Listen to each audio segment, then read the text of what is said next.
Nah, Naratornya naratornya kurang. kurang bullshitter. Ya, bullshitter yang bisa nge-backup bullshitnya. Oke. Iya kan? Oke, that's Nah, good. ini gue mau That's a good ramu nih. statement. Inilah Endgame. Teman-teman, hari ini kita kedatangan teman dekat saya, Wowi Mardigu, yang sudah nggak perlu introduksi lagi karena videonya udah keren dan terkenal banget dan populer. Banyak lagi. Dia juga udah nulis banyak buku. Semoga bisa dinikmati. Bro, Siap. thank you bisa datang.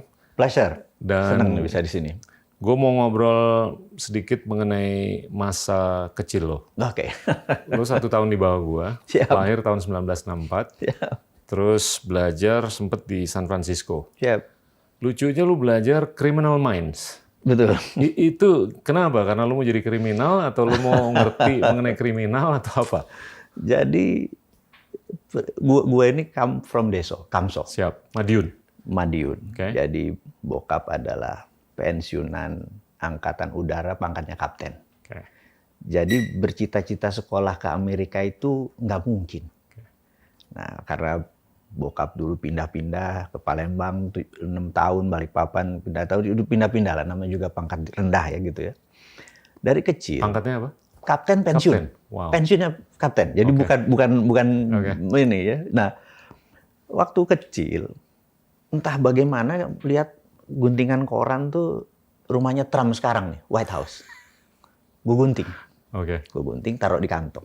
Nah, selagi kecil tuh kan main gundu, kelereng. Gundu, oke. Zaman ini Oke. nggak Dulu zaman lo jago main kelereng? nggak juga. Oke. Pakai 1 tangan atau 2 tangan? Dua. Oke. Gue juga 2. Jadi pas main kan, kalau main pot tuh kan kalau main 3-3 keluar gitu ya. Pas keluarin ini jatuh itunya, apa namanya? Gambarnya. Gambarnya. Ini di Palembang nih. Jadi baca Palembang sedikit gitu ya. Terus teman-teman nanya, apa nih? Bilang gitu. Bilang, aku nak sekolah di sana. Mama no, dusun gitu ya. Gimana caranya? Orang dusun kita gitu. Rumah kita aja masih alas tanah gitu kan. Ya udah, sambil dengan nggak tahu ini saya taruh lagi gitu. Pindah Balikpapan kelas 5 SD sampai SMA saya di sana. Oke. SMP tepat. Oh, jadi bokap dipindah-pindahin? Pindah-pindah. Oke. Itu juga sama. Ini apa nih? Saya mau sekolah di sana. Nggak mungkin lah gitu ya gitu.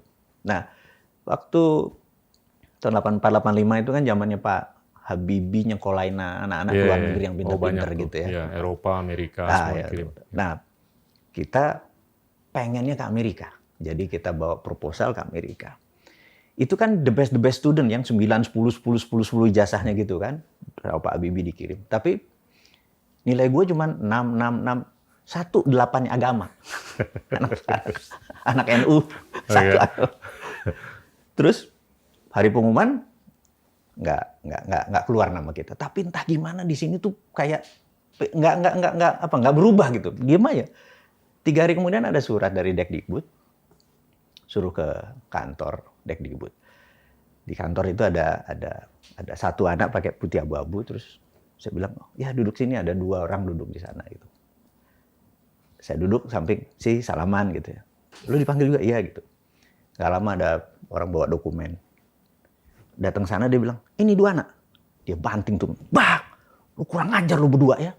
Gara-gara lu mau sekolah ke Amerika, lu mikir dong. Matematik 6, bahasa Inggris jelek segala macam. Lu mikir mau sekolah ke Amerika. Katanya lu ngomel sekitar 15 menit. Dalam hati gue, ini ada masalah sama bininya pasti gitu.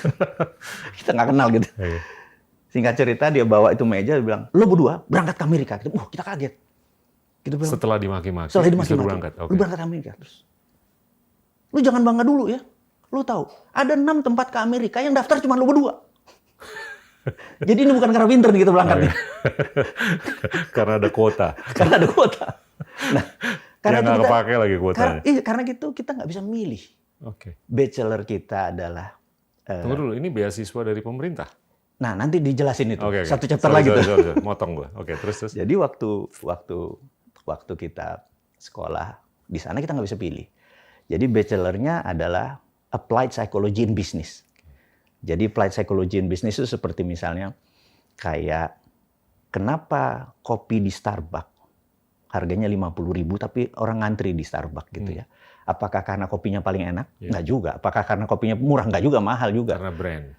Nggak juga ternyata. Oke. Ternyata kursi tingginya 46 cm, meja segala macam ergonomik, itu psychological faktornya waktu duduk di sana, itunya dapat. I Itu see. yang orang nggak tahu bahwa itu psychological factor. Oke. Gitu. Ini kursinya lebih enak daripada di Starbucks sekarang. Nah, ini pasti ada yang lebih, that's why ini lebih mahal gitu. Oke. Nah, jadi kemudian waktu lanjutannya nggak bisa milih. Jadi criminal mind and forensic investigator itu nggak bisa milih.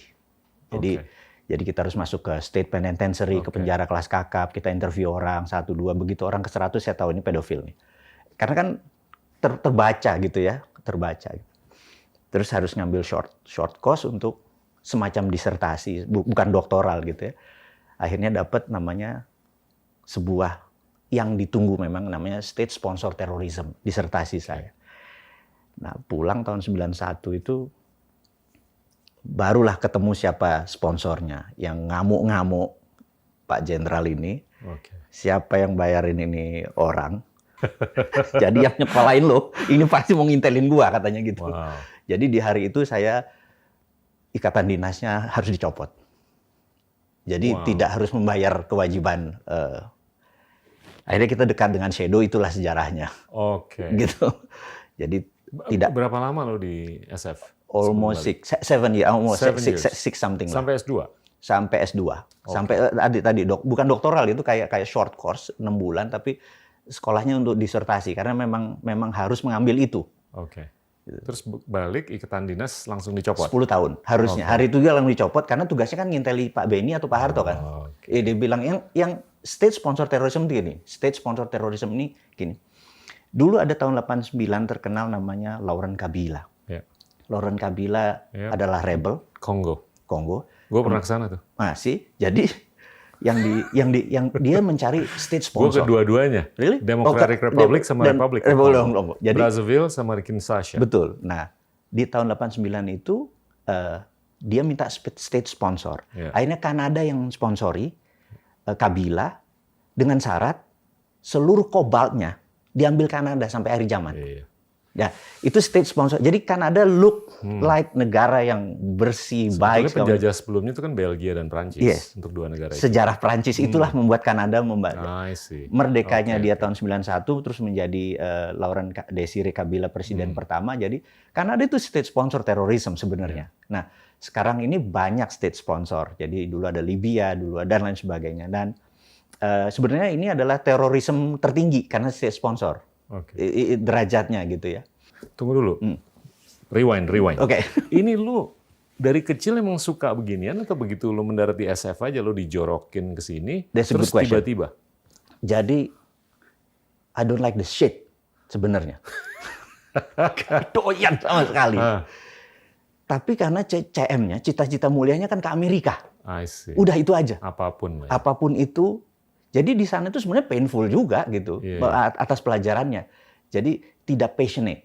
Tapi kita harus appreciate sama yang membayar. Jadi karena itu negara sampai sekarang kalau negara minta, negara calling, by all means, pro bono nggak dibayar, saya masuk. Misalnya kayak di peristiwa Sampit, Dayak sama Madura itu konflik horizontal pertama. Indonesia nggak ngerti, minta sebuah yayasan, terus yayasan minta UNICEF karena nama kita adalah termasuk yang mereka tahu, kita bantu Sampit gitu ya. 3 bulan di sana, biaya 600 juta, total 675. Kita tekor, bantu negara tuh selalu tekor gitu. Terus peristiwa tsunami Aceh. 26. Tunggu dulu yang ke Thailand dulu, apa yang pesawat itu. Nah, itu cerita. Tadi mau cerita, gue potong. Kita cerita. Jadi kita di tahun suatu hari Garuda dibajak Woyla gitu ya. Kapal itu ke arah Don Muang. Waktu dulu Pak Yoga kalau nggak salah nelpon Menteri Pertahanannya di Thailand, minta masuk pasukan ke Thailand, tapi full namanya battle suit. Jadi di dalam peraturan internasional masuk ke sebuah negara tuh nggak boleh full battle suit. Itu artinya penaklukan. Harus pakai sipil. Harus pakai sipil atau baju dinas, tapi bukan battle suit. Begitu ditelepon, kan nggak mungkin kita tidak pakai battle suit. Jadi minta izin, Thailand bilang, nggak apa-apa. Jadi waktu Kopassus datang itu full battle suit. itu penaklukan harusnya. Kalau kita nggak dianggap kakak oleh Thailand, nggak mungkin itu diizinkan. Oke, mendarat 6 jam kemudian, 12 jam kemudian selesai sejarah. Sehingga Lu Kopassus ikut ke Thailand? Oh enggak. Itu hanya mau menceritakan bahwa itu adalah negara bertindak dengan tepat. Siap. Kenapa waktu itu kita di-appreciate oleh Thailand? Nah, kita lihat sejarahnya ternyata Pak Harto melakukan strategi. Dia membuat Aceh ASEAN Fertilizer, di mana 40% pupuknya itu dikasih Thailand sama Vietnam. Sehingga kalau ada shit happen di Indonesia, misalnya musim kemarau, kering, segala macam, Thailand sama Vietnam ngirim beras tanpa dibayar. Dan kita jadi kakak. Barter. Kakak, jadi kakak. Sewaktu peristiwa sandera di Indonesia, kebetulan gua masih di Kemhan, kita melakukan operasi untuk menolong 10 sandera di selatan, di Marawi. Bintang 2 loh dari Indonesia, Maijen, Kopassus, operasi. Tahu nggak diterima sama Filipina siapa? Mayor. Wow. Saya bilang, gila loh, nggak dihargai Indonesia. Nggak tahu nih, kayaknya pemerintah sekarang nggak ngerti cara mengelola negara ini. Maaf, ini bukan, saya cuma bilang betapa dulu penuh dengan desain, penuh dengan itu sekarang. Mungkin emailnya salah kali. Mungkin ya. Ini atau jenderalnya hilang ke mayor, ya udah sana terimanya mayor gitu. Tapi nih, gue mau metik sesuatu nih. Lo tuh nggak pernah ada cita-cita mau belajar mengenai criminal minds, kayak terorisme atau apa, tapi yang membentuk perjalanan lo selama ini sebetulnya nurture, bukan nature. Nurture, agree. Iya kan? Agree. Ibarat kata kalau kemarin lo ketemu orang yang nyodok lo ke pojok untuk belajar mengenai kehutanan, lo mungkin pakar kehutanan sekarang. Mungkin jadi orang hutan gua. Iya kan? Nah, sejauh mana lo mengatribusikan nurture ke kegagalan ataupun kesuksesan lo? Kayaknya man-made. Sukses itu man-made. Banyak ya? Nurture banget. So you're not born to be a leader, but you learn to be a leader. Setuju. Oke. Terpaksa malah. Iya. Karena self defense kan. Iya. Kita harus appreciate negara sudah bayar. Walaupun berat, tapi karena kepaksa itu kan reputation. Iya. Kan keunggulan kata Socrates tidak ada. Yang adanya reputation. Iya. Jadi once kita repeat ya kita unggul juga gitu. Walaupun kepaksa. Nah, kalau umpamanya lo dulu sekolah yang ngajarin lo untuk lebih ke sayap kiri, mungkin nggak sih lo berontak untuk mengsentralisasikan diri atau menyayapkan kanan diri? Menurut gua. Ini dari batin aja, gue pengen tahu. Menurut gua, people doesn't change. Okay. Sekali gua ngelihat barat, gua akan barat sampai mati. Cuman begitu wisdom gua ada, perspektif gua melebar aja. Tapi gua nggak mungkin ke timur. Gitu. Oke. Artinya ada beberapa hal di mana lo terpengaruh oleh lingkungan, Betul. tapi ada beberapa hal yang harus yang Consciousness. kayaknya fix gitu ya, Betul. baku lah ya. Betul. Oke. Apa hal-hal yang baku di diri lo? Lo mau ditaruh di hutan kek, mau di laut kek, mau di San Francisco atau di mana yang nggak berubah dari kecil sampai sekarang? Gua tuh cinta Indonesia. Oke. Jadi Lo kayaknya. nggak perlu ngomong begitu loh, hanya karena lo di show ini. No. Itu confirm. Oke, gue juga cinta banget sama Indonesia. Itu. Oke. Jadi nggak pernah lelah mencintai Indonesia walaupun pemerintah yang sekarang ini megelin hati gitu ya. Oke. Kita doakan yang terbaik. Pokoknya, untuk Iya, semuanya. makanya kita terus karena ada yang menarik di Indonesia itu. Jadi salah satu blessing gua di dalam berdoa atau bersyukur itu adalah dilahirkan di Indonesia. Itu yang nggak akan pernah berubah. Oke. Gitu. Apa alasannya? Kenapa lu ngerasa blessed dilahirkan di Indonesia? Bukan di Singapura, bukan di Norway, bukan di Amerika atau di New Zealand. Menarik ini. Jadi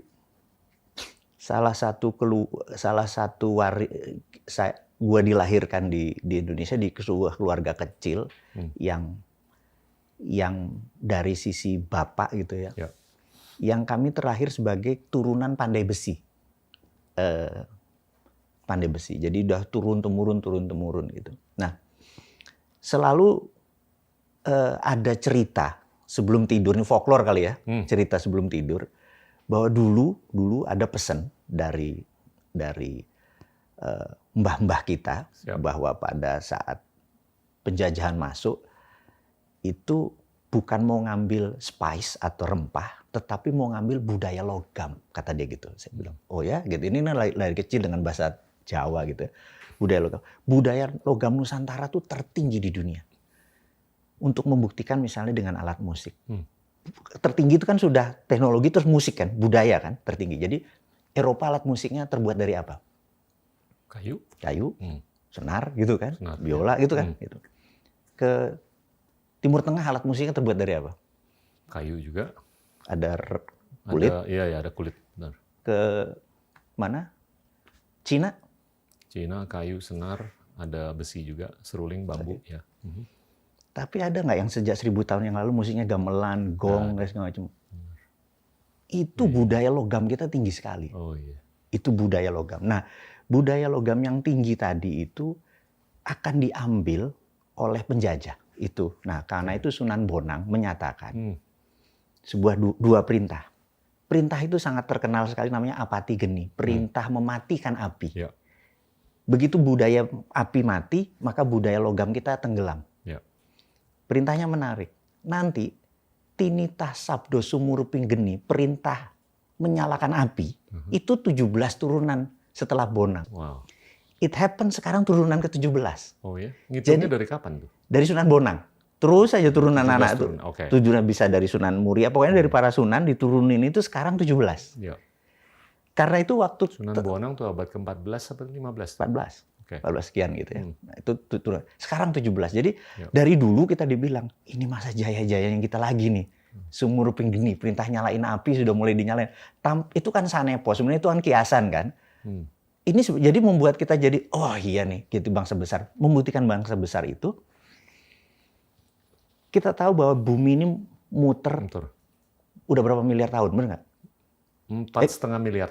Kecuali yang percaya flat earth, bener nggak? Iya. Ya, kita kan bukan percaya flat earth, bener nggak? Iya. Kita bumi muter. Kalau kita ada bola plastik, kita kasih glitter, terus kita puter, maka hukum alam akan muter di tengah itu. Iya. Jadi dalam putaran sekian lama itu membuat seluruh mineral tuh ada di muka bumi Indonesia karena panjangnya khatulistiwa kita. Ya. Jadi kita sudah tahu bahwa kalau dulu ada tabel periodik tuh, yang hari libur nanti kita rebus kubis Prancis, ingat nggak? Lu pada lupa semua. Besok minggu cari sebagainya. Itu ada, itu semua ada di Indonesia. I hated chemistry. Tapi that's part of science. Jadi kita. I love science but I hated chemistry. Oh gitu ya. Nah, kebetulan itu yang paling tinggi. Harusnya gue masuknya bukan sosial loh, harusnya. Itu bawah sadar itu ya, karena running on the family. Tapi nilai sekolah sih jelek gitu. Anyway, terus jadi kita mengerti bahwa di dalam nikel Indonesia misalnya beda dengan nikel di seluruh dunia. Nikel kita itu mengandung Li, karena itu disebutnya nikel laterit. Tapi yang dibayar hanya nikel, Li-nya nggak dibayar gitu ya. Nah, dikasih CO, dikasih kobalt, itu menjadi baterai. Gregetan nggak? Kenapa dibuatnya mesti ke Cina? Kenapa di sini cuma dan lain sebagainya? Tapi udah mulai kan, penambahan nilai udah mulai. Agree. Nah, itu yang membuat kita bilang, oh, jadi ini kita mungkin mau capture semaksimal mungkin. Ini mungkin sumuruping geni. Iya. Gitu. Itu kode. Jadi saya exciting gitu sekarang ini gitu. Oke, tanda-tanda ya. Tanda-tanda gitu. Oke. Tadi siang gue ngobrol lama sama Prof. Emil Salim. Dia juga agak-agak nyerempet ke omongan-omongan lo mengenai sejarah kita gimana. Dan sedikit menyinggung ahli matematika atau ilmuwan namanya Al-Khwarizmi.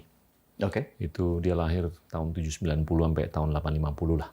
Tapi dia tuh yang menginspirasi prakarsa-prakarsa yang luar biasa. Aljabar, matematika, terus astronomi, navigasi yang begitu peralihan waktu Baghdad di abad 13 diserang oleh Mongol. Hilanglah ilmu-ilmu kita. Ya kan? Sebetulnya pertanyaan gue ini mengenai lu menyentuh mengenai kelogaman, sedikit mengenai sains, ya kan? Gue ngelihat di Indonesia nih agak terlalu banyak orang-orang merangkul social science, kurang merangkul empirical science. Agree. Ya kan? Agree. Kita sebagai negara Muslim terbesar di dunia, kalau kita anggaplah mengacu ke apa yang disemangatkan oleh Al-Khwarizmi, di abad ke-8, 9, seterusnya sampai abad ke-13. Kenapa nggak diulang sih? Ya kan? Rangkulan-rangkulan science atau empirical science. STEM sekarang namanya kan, Science, Technology, Engineering, Mathematics. Betul, Nah, betul. supaya kita bisa lebih meningkatkan produktivitas, efisiensi, dan Bangsa yang penambahan besar, nilai. bangsa besar pasti teknologi, go-nya. Goes teknologi. Iya, Bener nggak? iya. Apa nama Indonesia sekarang? Kalau menurut gue sih sekarang agak-agak masih ketinggalan. Kalau kita lihat dari sisi pendidikan, terus penguasaan teknologi dan segalanya. Tapi Pendidikan. gue sih optimis. Kalau kita benar-benar tekuni, Tapi dalemi. buku itu sedikit loh. Hmm, Lu hobi baca. ya, ya, Pilihan itu tuh nggak banyak loh. ya. Pilihan Maksudnya, apa? Pilihan membaca buku-buku teknologi sains tuh nggak sebanyak buku yang Iya, benar, benar. social science lah. Atau mungkin Nggak ekonomi. juga, nggak juga. Really? Tapi kalau mau tidur lebih gampang baca buku sains daripada buku social science. Karena ngantuk. Iya kan? Gua rasa itu yang sistemik. Iya. Kendala sistemik. Kenapa orang tuh nggak mau baca, dan kalaupun suruh baca juga nggak mau baca buku sains. Lebih baik baca buku cerita Iya. atau baca buku social science. Karena narasinya lebih enak. Exactly. You're one of the more popular narrators di Indonesia. Lu videonya udah ratusan. Gue selalu ngelihat Indonesia nih narasinya keren banget, tapi naratornya kurang. Oh, oke. Nah, Narasinya keren, Nah, naratornya kurang. kurang. Kurang bullshitter. Ya, bullshitter yang bisa nge-backup bullshitnya. Oke. Iya kan? Oke, that's good. Nah, ini gua That's mau a good ramu nih. statement. That's a good statement. Gue mau ramu kepentingan kita untuk mengedepankan ilmu alam sama kepentingan kita untuk membuahkan narator sebanyak mungkin. Gue pengen tahu pandangan lu gimana sih mengenai hal-hal seperti itu. Ada dua orang yang saat ini menjadi acuan gua karena kan gue hobinya baca, as you know, gue hobi baca. Jadi buku di bawah bendera revolusinya Pak Karno, itu waktu gue baca, itu benar-benar kayak, dia menulis itu benar-benar kayak novel, cara Pak Karno menulis. Jadi kita langsung larut gitu, dia masuk, dia ngelihat cewek ini keangkat satu, kita terima walaupun cuma ini loh belahan. Tapi dia tulis di buku seperti bukunya Hitler, Mein Kampf, Perjuanganku. Terus di zaman modern ini, gua nggak bisa tidak mencintai orang ini yang namanya Obama. Gila speech-nya. Ya, top. Dia bisa akhirnya gue belajar bahwa ini bukan ilmu baru, tapi gue ambil sendiri karena latar belakang applied psychology itu, oke, bisa gue tarik sini, bisa gue tarik sini. Jadi kelebihan dua orang ini, versi gue adalah, mereka adalah imajinatif naratif. Jadi waktu dia melakukan narasi, orang berimajinasi. Jadi theater of mind-nya main. Gitu, theater of mind. Jadi banyak orang yang bernarasi, misalnya, maaf ya, sholat Jumat gue denger Ustadz ngomong, begitu ditanya, bini gue, tadi ceramahnya apa? Nah, itu dia. Karena narasi saja, tidak berimajinasi kitanya gitu ya. Betul. Nah, Obama termasuk orang yang gue idol gitu ya. Ya. Jadi hampir setiap 2 malam sekali gue cari the last speech of Obama. Ini Obama ngomong dan gue adore gitu ya. Jadi gue pengen belajar dari dia jauh. Dan Pak Karno juga video-video kan sekarang kita untung ada video gitu ya. Jadi kalau ditanya tadi narasinya, gue bener-bener pengen, mungkin gue kalau diperkenankan adalah menjadi imajinatif narator untuk kepentingan mempromosikan Lu udah cukup Indonesia. efektif lu, karena lu kalau tiap cerita, muka lu nggak ada kan di video. Oh iya, karena Itu kan jelek muka gue, jadi kan gue malu. Tanpa muka lu aja, lu udah bisa memicu orang, memprovokasi orang untuk berimajinasi. Asik, Ya kan? oke. Itu kalau menurut gue mencerdaskan, Asik. ya kan? Supaya orang bisa stretch the imagination. Betul. Tapi gue mau rewind dikit deh, balik ke Obama. Being the devil's advocate, ya. Siapa nih? Banyak kritikan mengenai Obama adalah pidato tuh nggak menjawab segalanya. Agree. Ya kan? Ujung-ujungnya lo harus bisa korelasikan ke aksi. Nah, dia termasuk yang mana nih?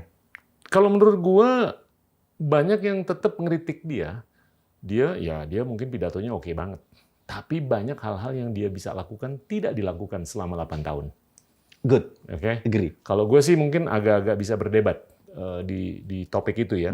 Tapi salah satu yang dikritik oleh banyak orang, khususnya yang di sayap kanan, adalah mungkin dia menggelembungkan defisit. Tapi kalau gue lihat, Republik pasca Obama lebih menggelembungkan defisit. Ya, waktu itu kan dia menggelembungkan defisit karena pencetakan uang atau quantitative easing 2009 ke atas. Ya, karena shit happen kan 2008-nya. Iya. Dan yang kedua mungkin dia, ini bukan dari sayap kanan tapi dari beberapa sumber atau sudut, dia mungkin kurang mengeluarkan regulatory oversight yang ketat terhadap sektor perbankan. Setelah dia lakukan rekapitalisasi, dia kurang ketat supervisinya dan segalanya. Dia sehingga bukan terjadilah betul. pemborosan, kesembronoan di Wall Street, di mana Wall Street nggak ketemu dengan Main Street. Setuju. Iya kan? Setuju. Ya, kalau Dan menurut yang gua, parah menurut gua, Obama adalah sewaktu dia Obamacare itu membuat pharmaceutical menjadi ya jadi kalau sekarang Iya. di belakangnya COVID adalah pharmaceutical yang sakit hati, kita nggak heran gitu. Iya. Dia terlalu darling kan waktu itu. Sementara Trump saat ini menebas itu semua kan gitu. Ya gue bilang wah ini dia take a side ini di bernegaranya gitu kan. Betul. Harusnya bernegara kan nggak ada take a side ya, nggak ada. Ya IPO, Lexus, Bud Hankam ya udah rata. Jangan satu yang lebih gitu. Dia waktu itu melakukan itu. Anyway, tapi yang saya pikir adalah kita belajar banyak. Kita ambilnya bagus-bagusnya aja. Tapi gue pengen balik ke lo nih. Oke. Lo tuh sebetulnya cukup bisa menjadi imaginative narrator, ya kan? Tapi gimana supaya Indonesia tuh bisa memass produce narator-narator?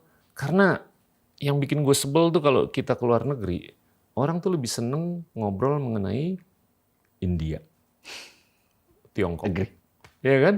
Kalau India, gue paham lah karena mereka jago ngecap, ya kan? Dan they like to argue for the sake of arguing, bukan for the sake of the substance. Iya, betul. Iya kan? Kalau China, ya karena mereka produsen, they're the factory of the world, ya inevitably mereka harus diperbincangkan. Negara kecil, Singapura, yang populasinya cuma 5,5 juta, itu jadi topik pembicaraan. Bahkan bisa menyinarkan soft power yang jauh lebih banyak daripada kita. Padahal kita gila loh, 270 juta, third biggest democracy, fourth most populous country. Kurang narator kan? Gimana supaya ada 100 narator? Dia bisa ngajar di sekolah yang keren di Eropa, di Jepang, di Tiongkok, Australia, Amerika. Dia bisa menemukan sesuatu yang keren banget, yang bisa diperbincangkan oleh dunia. Tanpa mengurangi rasa hormat ke bangsa Indonesia. Budaya Indonesia itu budaya pitutur. Bertutur. Bukan budaya baca. Jadi bagaimana membuat budaya kita baca, dan pada saat baca dia ininya main kan.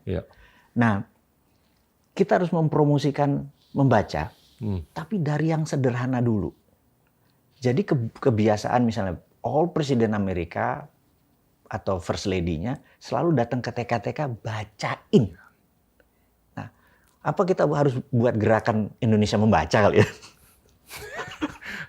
Dan itu tidak harus ada kita karena sekarang by YouTube kita bisa menyebarkan virus itu gitu baca. Yang kedua adalah bahkan lu bisa ke Blinkist, udah dengerin aja berapa menit. Dan yang kurang saat ini adalah buku-buku bagus. Jadi ada yang pernah bilang orang Indonesia nggak suka baca. No. Buku bagusnya nggak ada. Begitu ada buku bagus, orang kita baca juga kok. Gue kurang sependapat. Really? Gue kalau ke toko buku tuh gue nggak nyari topik yang gue suka. Nyari yang apa jadi? Random. Iya. Bahasa Indonesia apa bahasa Inggris nih? Bahasa Indonesia, bahasa Inggris. Rasanya bahasa Indonesia ada yang. Ya kalau bahasa Indonesia mungkin agak-agak bias ke sejarah kalau gue beli buku, ya kan? Tapi kalau bahasa Inggris gue ke toko buku gue random aja begitu. Kalau bahasa Inggris itu mengenai physics kayak, mengenai sociology atau mengenai apa itu gue baca. This is interesting. Kita sama-sama penggila baca. Kalau kita datang ke toko buku, anggap toko buku yang ada di Indonesia begitu baca, kita suruh nyari sendiri referensinya. Tapi kalau kita di Times atau di Singapura deh, itu langganan. Begitu datang, bosman datang, dia udah tahu. 2 yang ngawal. I need a geopolitics book. Okay. Have you read this Fire about Trump dia become narcissism dan lain sebagainya. Oke. Apa isinya? Dia cerita. Terus kalau gue baca ini di toko bukunya di toko bukunya dia mereferensikan. Wow. Jadi kita kalau di Indonesia nyari Gua nggak buku. pernah digituin. Oke. I mean, you're getting better service than I do. Jadi kalau ke sana kita nyari knowledge. Oke. Kalau ke Indonesia kita nyari buku. Yeah. Dia bilang, lu udah baca Asian Water nggak? This is how China become strong karena menguasai water, katanya. Tell me isinya. Dia cerita gini. Oke, I buy this book. Ngerti nggak maksudnya? Jadi yang penjaga bukunya itu dia baca bukunya dan kita dikasih knowledge. Yeah. Jadi menurut saya kalau itu terjadi di semua toko buku, ada referensinya, kita tahu apa yang kita cari. Yeah. Jadi bukan nyari buku, kita nyari knowledge. Ada enablernya ya di toko. Agree. Itu yang makanya kita Tapi datang. lu kalau ngomong begini ya itu manifestasi dari kemalasan kita juga. Kita harus diprovokasi seperti itu. Agree. Iya juga. Iya kan? Kan? Iya. Jadi itu kalau menurut gue lebih sistemik. Itu di-spoil sih sebenarnya kitanya. Kan? Dan diarahkan, di leading untuk dibaca gitu. Iya. Nah, how do we fix that? Harus di-enable dulu, baru nanti lama-kelamaan enablernya ditarik supaya mereka secara innate mau datang sendiri ke toko buku atau ke Amazon atau kemana, mesen. Kan kita kalau naik sepeda roda 4 jadi roda 2, kita harus begitu dulu. Paham. Begitu. Menurutku ya harus di-guide. Karena nature itu sedikit orang dibentuk dengan kebanyakan nurture. Oke, lu suka baca buku geopolitik. Sekarang kan, atau akhir-akhir ini kan, yang rame ini kan decoupling kan, antara Tiongkok dengan Amerika. Ya. Beberapa waktu yang lalu, Konsulat Jenderal Tiongkok di Houston ditutup, ya kan? Hari ini harus keluar. Iya. Nah, ini dampaknya Indonesia gimana nih? Riak-riak antara Amerika dengan Tiongkok. Inilah Endgame.